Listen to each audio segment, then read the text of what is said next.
Bonjour tout le monde et bienvenue sur Alform, donc pour une nouvelle vidéo toujours sur la partie introduction au troubleshooting. Donc on a vu le modèle utile dans la vidéo précédente. Là on va passer à un autre modèle qui s'appelle FCAPS. FCAPS ça veut dire quoi? Fault Configuration Accounting Performance Security. Alors ce qu'il faut savoir c'est que c'est un modèle qui est standard comme le modèle utile d'ailleurs. Sauf que ce modèle il est dédié pour le management réseau ou bien la gestion réseau. Donc pour le cas de Cisco, donc on a un outil de management qui s'appelle Cisco Works. Actuellement, on est à la version Prime V3. Donc ça, c'est la dernière version de l'outil de management de Cisco. Donc ça a commencé par les Cisco Works LMS. Donc ça s'appelait LMS avec les versions 3. Enfin, ça a commencé par les versions 2, la version 3. Après la 3.2, maintenant, après il y avait le Prime V1, le Prime V2. Maintenant, c'est le Prime V3. Donc, c'est un outil très puissant qu'on peut installer en appliance, ça veut dire avec un équipement physique, comme on peut l'installer avec une machine virtuelle, donc au niveau d'un serveur VMware, d'un serveur ESX. Alors, donc le but de cette vidéo, donc on va commencer par une définition de ce modèle FCAPS. Ensuite, on va voir les différentes parties qui constituent ce modèle. Alors, par définition, c'est un framework de gestion d'un réseau informatique créé par l'Organisation internationale de standardisation ISO. Ça veut dire quoi? Ça veut dire que c'est un modèle qui est standard. Donc là, pour Cisco, on a parlé de l'outil Prime, mais c'est pas quelque chose qui est propriétaire à Cisco. D'accord? Donc le modèle, il est standard. Sauf que l'application, elle est basée sur ce modèle qui est standard. Et pareil, donc on peut trouver des applications qui sont développées par les autres constructeurs et qui sont basées toujours ou bien qui sont basées sur ce modèle FCAPS. Alors maintenant, on va voir les différentes parties ou bien les différentes briques qui constituent ce modèle FCAPS. Donc la première brique, c'est le fault management ou bien la gestion des erreurs. Donc cette partie, elle permet de détecter et de résoudre les problèmes, donc de faire de la prévention des nouveaux incidents et conservation de traces sur les résolutions. Donc si on revient à notre modèle ou bien notre application Prime du modèle de Cisco, donc cette partie fault management, elle permet de détecter les erreurs avec une interface graphique. Donc au niveau de cet outil Prime, donc on peut accéder via le web, via du HTTP ou bien HTTPS. Donc avec une interface graphique, on peut faire la gestion des erreurs. Donc on peut exploiter cette première brique. Donc par exemple, le nombre d'erreurs qui se sont produites au niveau d'une interface. Donc tout ça, c'est des choses qu'on peut représenter avec une interface graphique. Ça, c'est la première brique. Deuxième brique, c'est la gestion des configurations. Donc là, c'est très très important pour un outil de management. Donc le but ici, c'est quoi? C'est de comment sauvegarder les configurations et comment les restaurer par la suite. Donc là, c'est très important pour un réseau en production. Donc, c'est de garder traçabilité de toutes les configurations au niveau de tous les équipements. Donc, si on a un souci sur un équipement, par exemple, un problème physique, donc on peut restaurer, on peut remplacer cet équipement physique par un autre.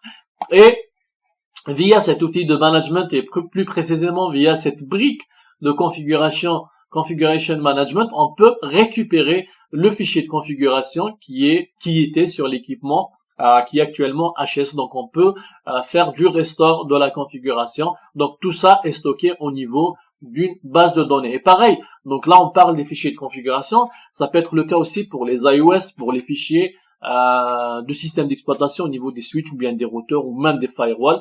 Donc on peut les stocker dans une base de données. Donc c'est des fichiers volumineux par rapport aux fichiers de configuration. Donc ça prend plus d'espace, d'où donc on a vraiment besoin d'un espace, assez d'espace pour sauvegarder tout ce type de fichiers. Pareil, donc on peut même sauvegarder de la documentation, donc tout ce qu'on a comme documentation, tout ce qu'on a comme information sur notre réseau, donc on peut les mettre ou bien on peut les stocker donc dans cette brique Configuration Management. Alors, troisième brique, c'est la partie accounting management. Donc là, c'est très important, plus pour la traçabilité. Donc au niveau de notre réseau, donc on a plusieurs administrateurs qui peuvent intervenir sur notre réseau. Ils peuvent accéder à distance sur des équipements. Alors, donc pour garder traçabilité de tous ces accès, donc le mieux, c'est d'utiliser un serveur d'authentification, ce qu'on appelle les serveurs AAA, donc authentification, autorisation, accounting.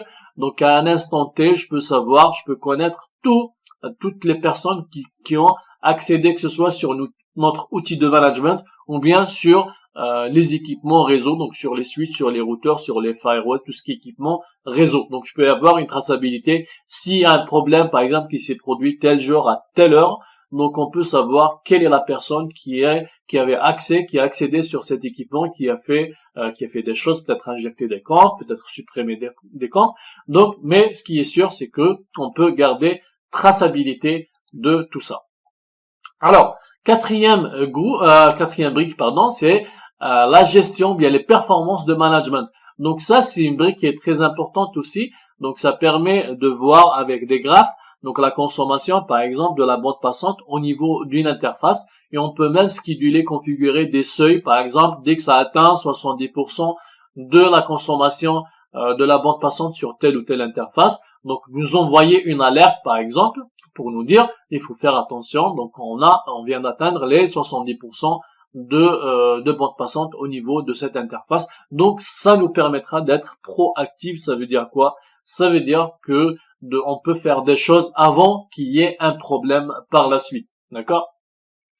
Sécurité management, donc une brique très importante aussi. Donc ça, c'est plus, comme son nom l'indique, c'est par rapport à la sécurité de notre réseau. Donc ça permet de faire le maintien de la sécurité du réseau.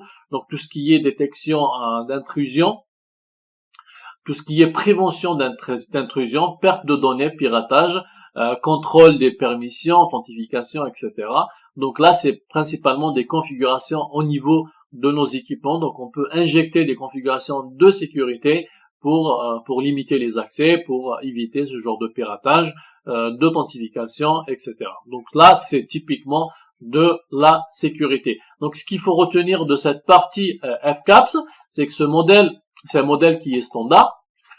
Pour chaque constructeur, donc on a un serveur, on va dire pour la plupart des constructeurs, on a toujours des outils de management pour les équipements. Donc pour le cas du Cisco, on a actuellement, donc la dernière version c'est le Prime, ils sont dans la version V3, donc avec des correctifs à chaque fois.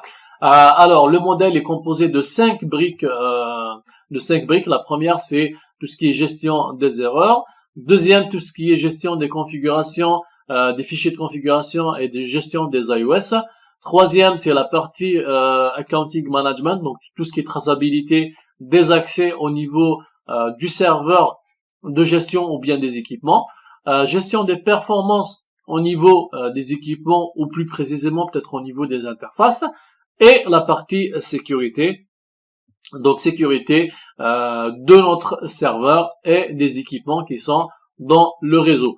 Voilà, donc j'espère que ça a été clair pour vous cette partie FCAPS et je vous donne rendez-vous pour la prochaine vidéo.